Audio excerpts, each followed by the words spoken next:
5%, with active cases increasing to 22,120. The government says it aims to eventually vaccinate 250,000 people per day at the various sites. This follows the Health Department's launch of the electronic vaccination data system yesterday for people aged over 60.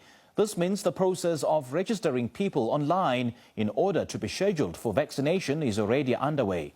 The government has called on the private sector to assist in its rollout of the COVID-19 vaccination program.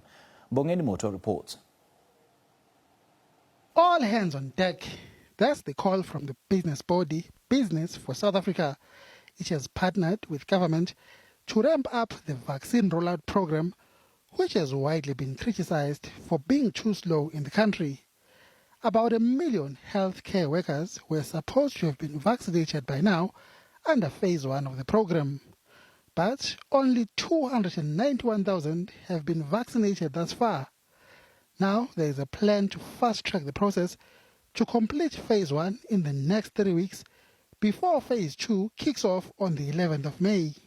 We believe that we've got the capabilities as a country, the National Department of Health, supported by the private sector, to achieve that in the next 2 or 3 months, and indeed to ramp up to over 250,000 vaccinations a day thereafter. That, of course, requires collaboration between all businesses, our social partners in the form of civil society, labour, and, of course, our lead partners in government. 16.5 million South Africans have been targeted for vaccination under phase 2. Companies are being urged to register their premises as vaccination sites for their employees and other members of the public. We think that we can vaccinate up to 165,000 people a day, but that is indeed dependent on people making their facilities that are appropriate available with the necessary support mechanisms in place.